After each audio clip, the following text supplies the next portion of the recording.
आजकल social media पर रावण के बखान की परिपाटी चल पड़ी है कि वह एक प्रकांड पंडित था, अजय योद्धा था। उसने माता सीता को कभी छुआ तक नहीं, अपनी बहन के अपमान का बदला लेने के लिए पूरा कुल दांव पर लगा दिया। आइए इन मिथ्या बातों की तुलना वास्तविक तथ्यों से करते हैं। सोशल मीडिया के इन हैंडल से एक बात अक्सर सुनने को मिलती है कि एक माँ अपनी बेटी से पूछती है कि तुम्हें कैसा भाई चाहिए। जवाब में बेटी कहती है रावण जैसा, जो अपनी बहन के अपमान का बदला लेने के लिए सर्वस्व न्यौछावर कर दे। पर सच तो यह है कि रावण की बहन शूर्पणखा का पति विद्युतजीव राजा कालकीय का सेनापति था। जब रावण तीनों लोकों पर विजय प्राप्त करने के लिए निकला तो उसे कालकीय से भी युद्ध करना पड़ा, जिसमें उसने अपनी बहन के पति विद्युतजीव की हत्या कर दी। तब शूर्पणखा ने रावण को श्राप दिया कि तेरे सर्वनाश का कारण एक दिन मैं ही बनूंगी। गलत मान्यता है कि रावण अजेय था।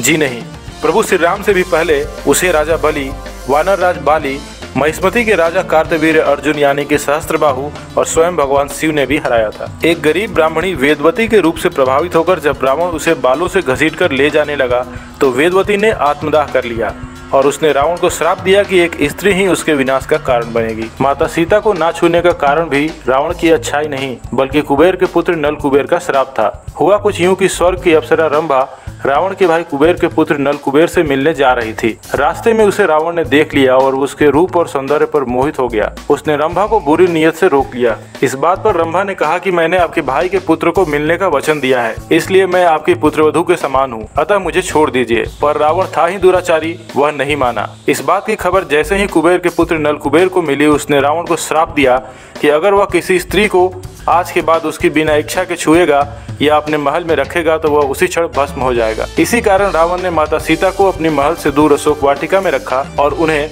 कभी जबरदस्ती छूने की कोशिश भी नहीं की। यह बात सत्य है कि रावण एक प्रकांड पंडित था, पर उसने अनेकों ऋषियों का वध किया, अनेकों यज्ञ ध्वंस किए, जाने कितने ही स्त्रियों का हरण किया, यहाँ तक कि स्वर्ग की अप्सरा रंभा को भी नहीं छोड़ा। वह विद्वान तो अवश्य था, पर जो व्यक्ति ज्ञान को अपने जीवन में लागू ना करे वह ज्ञान विनाशकारी बन जाता है। अतः रावण को सिर्फ इसलिए इष्ट मानकर पूजा नहीं जा सकता कि वह एक ब्राह्मण था। अपना इष्ट उसे मानिए जिसका कर्म प्रधान हो, ना कि जाति।